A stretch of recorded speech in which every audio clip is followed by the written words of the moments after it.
হিমালয়ের দুর্গম আকাশসীমায় এবার নজিরবিহীন চাঞ্চল্যকর দৃশ্যের অবতারণা হল। ভারতের আকাশসীমা লক্ষ্য করে নিজেদের অত্যাধুনিক ও দুর্ভেদ্য পঞ্চম প্রজন্মের স্টেলথ ফাইটার জেট চেংদু জে-20 মাইটি ড্রাগনের উপস্থিতি আরও জোরালো করেছে চীন। স্যাটেলাইট চিত্রে স্পষ্ট হয়ে উঠেছে যে প্রকৃত নিয়ন্ত্রণ রেখার খুব কাছেই ড্রাগন বাহিনী অত্যন্ত সুকৌশলে তাদের এই মারণাস্ত্রের অপারেশনাল মোতায়েন বাড়িয়ে দিয়েছে।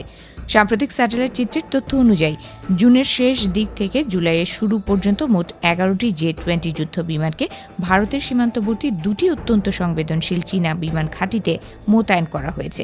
এর মধ্যে শুধু শিনজিয়ান অঞ্চলের হোটান বিমান ঘাঁটিতেই একসাথে দেখা মিলেছে 7টি জে-20 বিমানের। লাদাখের কৌশলগতভাবে অত্যন্ত গুরুত্বপূর্ণ দৌলত বেগ ওল্ডি বিমান ঘাঁটি থেকে মাত্র 245 কিলোমিটার দূরে অবস্থিত এই ঘাঁটিটি এখন চীনা ফাইটার জেটের সবচেয়ে বড় ভয়ঙ্কর ঘাঁটিতে পরিণত হয়েছে। শুধু হোটানই নয়, তিব্বতের লাসা অঞ্চলের দামসং বিমান ঘাঁটিতেও আরও 4টি জে-20 যুদ্ধ বিমানকে সক্রিয়ভাবে পার্ক করে রাখা অবস্থায় দেখা গেছে।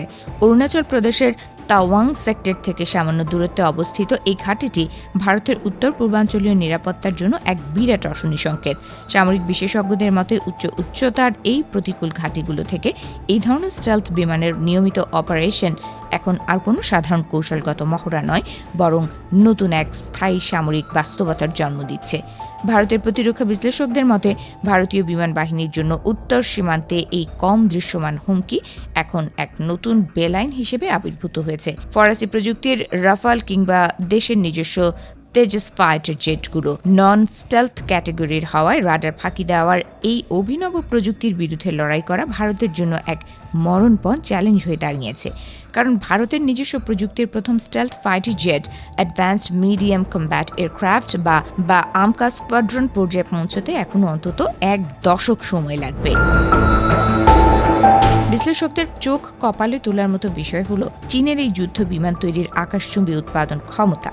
দ্য ওয়ার জোনের সাম্প্রতিক এক প্রতিবেদন প্রকাশ পেয়েছে যে 2019 সালে যেখানে মাত্র 50টি জে-20 বিমান ছিল, সেখানে 2025 সালের শেষের দিকে এসে তাদের উৎপাদনের গতি দাঁড়িয়েছে বছরে প্রায় 120টিতে। বর্তমানে চীনের বহরে এই মারণাস্ত্রের সংখ্যা 300 থেকে 500 ছাড়িয়ে গেছে এবং আগামী 2030 সালের মধ্যে এই সংখ্যা 1000-এ গিয়ে ঠেকতে পারে বলে আশঙ্কা করছেন আন্তর্জাতিক প্রতিরক্ষা গবেষকরা।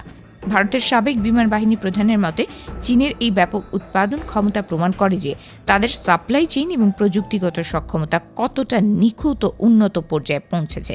এই প্রথম উপসাগরীয় যুদ্ধের পরই মূলত আধুনিক আকাশ শক্তির গুরুত্ব হাড়ে হাড়ে উপলব্ধি করেছিল বেইজিং, এবং সেই থেকেই একটি সুদূর প্রসারী জাতীয় লক্ষ্যের অংশ হিসেবে তারা এই বিমান উৎপাদনকে এক প্রকার মিশনে রূপান্তর করে। ভারতের হাতে যেখানে বর্তমানে মাত্র 36টি রাফাল এবং পুরনো সুখোই 30 MKI যুদ্ধই ভরসা, সেখানে চীনের এই বিশাল ছায়াযুদ্ধের বহর এক বিরাট ব্যবধান তৈরি করে দিয়েছে।